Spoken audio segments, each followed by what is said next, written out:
مختصر سا تبصرہ۔ ابوبکر صدیق تعلیم اسلام کا زندہ پیک اور اخلاق نبوی کی مجسم تصویر تھی۔ آپ کی دور کی یہ خاص خصوصیت ہے کہ اس میں کوئی ایسا کام نہیں ہونے پایا جو رسول اللہ صلی اللہ علیہ وسلم کے زمانے میں نہ ہوا ہو۔ آپ کو کل 2.25 سال مسلمانوں کی خدمت کا موقع ملا۔ اس قلیل مدت میں آپ نے اسلام اور مسلمانوں کی وہ گران قدر خدمات انجام دی اور آئندہ حکمرانوں کے لیے ایسا نمونہ چھوڑ گئے جو دوسرے سے برسوں میں ممکن نہ تھا۔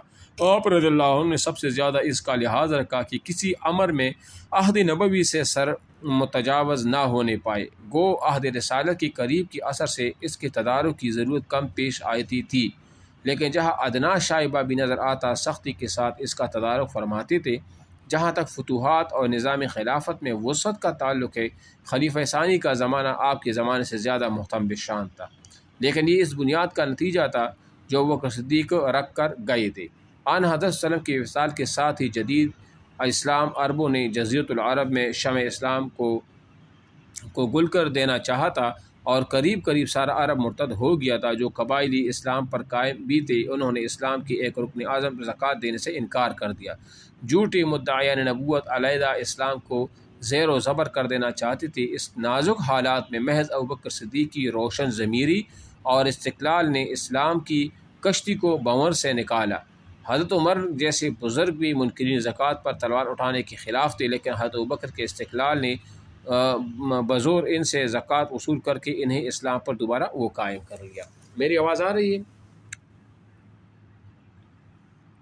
اچھا، ملکی انتظام چونکہ ابوبکر صدیق ملکی انتظام چونکہ ابوبکر صدیق کسی کام میں عہد نبوی سے سر متجاوز کرنا پسند نہ کرتے تھے، اس لیے آپ کے زمانے میں جملہ امور عہد رسالت کے نظام پر قائم رہے۔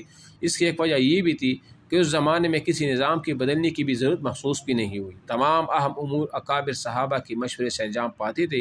ابن صاحب نے تصریح کی ہے کہ جب کوئی معاملہ پیش آتا تو حضرت ابوبکر صدیق اہل الرائے اور فقہائے صحابہ سے مشورہ کرتے تھے، اور مہاجرین اور انصار میں چند ممتاز صحابہ حضرت عثمان، عمر، علی، عبد الرحمن ابن عوف، معاذ ابن جبل، ابی ابن کعب اور زید ابن ثابت کی مجلس شورا وہ طلب کرتے تھے۔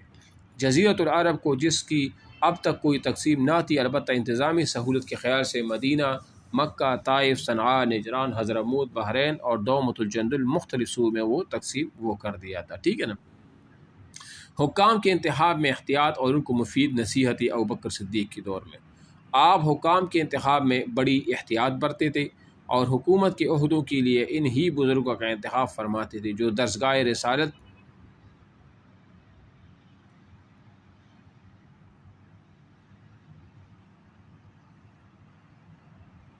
اس نے بھی کیا تھا صوبوں میں۔ پھر یہ مستقل کا پھر امیر حضرت عمر فاروق کے دور میں ہوا تھا۔ کس کے دور میں ہوا؟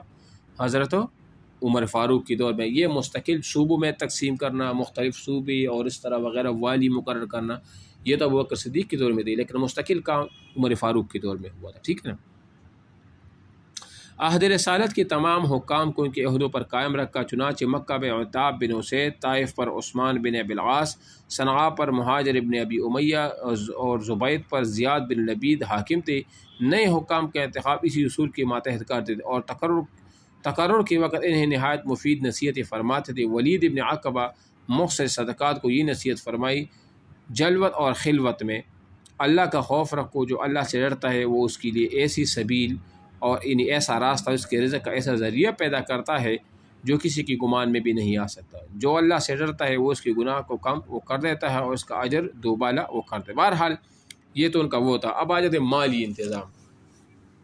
عہد صدیقی میں زکوٰۃ، عشر، جزیہ، غنیمت کی آمدنی میں اضافہ ہو گیا تھا، لیکن ابوبکر نے کوئی خزانہ قائم نہیں کیا، یعنی بیت المال، بلکہ مختلف ذرائع سے جو آمدنی ہوتی تھی اسلامی ضروریات میں صرف کرنے کے بعد جو کچھ بچتا اس کو بلا تفریق آزاد اور غلام، ادنا اور اعلیٰ، مرد اور عورت، عام مسلمانوں میں تقسیم فرما دیتے۔ چنانچہ خلافت کے پہلے سال 10 درہم اسی اصول پر تقسیم کی، دوسری سال 20 درہم۔ اسی مساوات پر ایک شخص نے اعتراض کیا تو فرمایا: فضل اور منقبت اور شے ہے، اس کو رزق کی کمی بیچی سے کوئی علاقہ نہیں ہے۔ آخر عہد خلافت میں بیت المال کے لیے ایک عمارت تعمیر کرائی تھی، لیکن اس میں کوئی رقم جمع کرنے کی نوبت نہ آئی، اسی لیے اس کی حفاظت کا بھی کوئی انتظام نہ تھا۔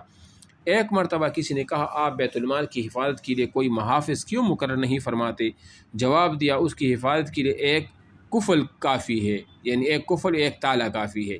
اکثر ایسا ہوتا کہ روپیہ تقسیم کر دینے کے بعد بیت المال میں جھاڑو پھروا دیتے۔ اس کا نتیجہ تھا کہ وفات کے بعد جب بیت المال کا جائزہ لیا گیا تو اس میں صرف 1 درہم وہ نکل آیا۔ ٹھیک ہے نا؟